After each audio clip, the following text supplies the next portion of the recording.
दोस्तों ये है हरियाणा का 21वां और बेहद ऐतिहासिक जिला पलवल। दिल्ली मथुरा नेशनल हाईवे पर मौजूद ये शहर न केवल अपनी भौगोलिक स्थिति के लिए जाना जाता है, बल्कि इसका सिरा सीधे द्वापर युग और महाभारत काल से जाकर जुड़ता है। ये जिला हरियाणा के उस हिस्से में आता है जिसे ब्रिज इलाके का प्रवेश द्वार कहा जाता है। यहाँ की मिट्टी में भगवान कृष्ण और बलराम की कहानियां रची बसी हैं, तो वही इसकी सड़कों पर देश की आजादी के संघर्ष के निशान भी मौजूद हैं। आज के इस वीडियो में हम आपको सैर कराएंगे उसी पलवल की, जहां आधुनिक विकास और प्राचीन परंपराएं एक साथ कदम से कदम मिलाकर चलती हैं। भौगोलिक दृष्टि से पलवल जिला हरियाणा के दक्षिण पूर्वी भाग में मौजूद है। इसके उत्तर में औद्योगिक शहर फरीदाबाद, पश्चिम में गुड़गांव और नूह, दक्षिण में उत्तर प्रदेश का मथुरा जिला और पूर्व में यमुना नदी के पार उत्तर प्रदेश के अलीगढ़ और गौतम बुद्ध नगर जिले लगते हैं। पलवल का कुल क्षेत्रफल लगभग 1359 वर्ग किलोमीटर है। दोस्तों यमुना नदी इस जिले के किनारे से होकर बहती है, जिससे यहाँ की जमीन काफी उपजाऊ हो जाती है।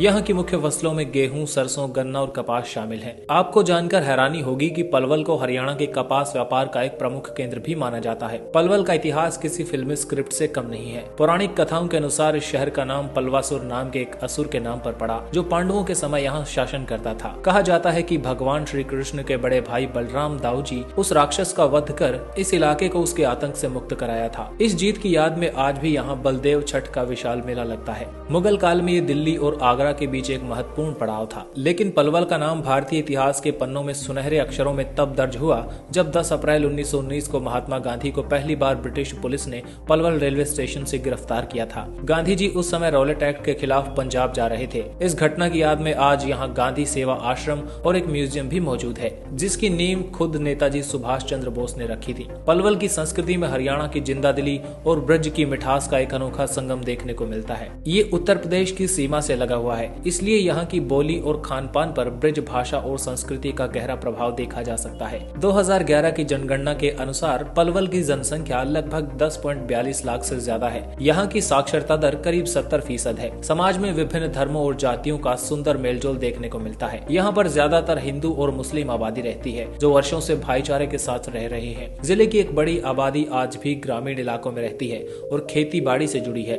हालांकि पिछले एक दशक में शहरीकरण की रफ्तार काफी तेज हुई है। कनेक्टिविटी के मामले में पलवल बहुत ही भाग्यशाली है। ये दिल्ली आगरा नेशनल हाईवे 19 या फिर यूं कहे नेशनल हाईवे 2 पर मौजूद है, जो इसे देश की राजधानी से सीधा जोड़ता है। साथ ही कुंडली मानेसर पलवल यानी KMP और कुंडली गाजियाबाद पलवल एक्सप्रेसवे ने इस जिले को पूरे उत्तर भारत का एक प्रमुख ट्रांसपोर्ट हब बना दिया है। रेलवे मार्ग की बात करें तो पलवल रेलवे स्टेशन उत्तर रेलवे का एक बहुत ही व्यस्त स्टेशन माना जाता है, जहाँ से रोजाना सैकड़ों लोग दिल्ली और मथुरा के बीच सफर करते हैं। हवाई मार्ग के लिए यहाँ से सबसे नजदीक दिल्ली का इंदिरा गांधी इंटरनेशनल एयरपोर्ट है, जो महज 50-60 किलोमीटर की दूरी पर मौजूद है। पलवल की अर्थव्यवस्था का मुख्य आधार खेती और व्यापार है। यहाँ का कॉटन मार्केट उत्तर प्रदेश के पुराने और बड़े बाजारों में से एक है। इसके अलावा फरीदाबाद और गुरुग्राम के नजदीक होने के कारण यहाँ तेजी से औद्योगिक विकास हो रहा है। इस जिले में कई छोटी बड़ी मैन्युफैक्चरिंग यूनिट्स और वेयर हाउसेज भी खुल गए हैं, जिससे यहाँ के लोकल युवाओं को रोजगार के नए अवसर मिल रहे हैं। अगर आप पलवल घूमने का प्लान बना रहे हैं तो यहाँ पर घूमने की भी कई जगह मौजूद है। पंचवटी मंदिर, दाऊजी मंदिर,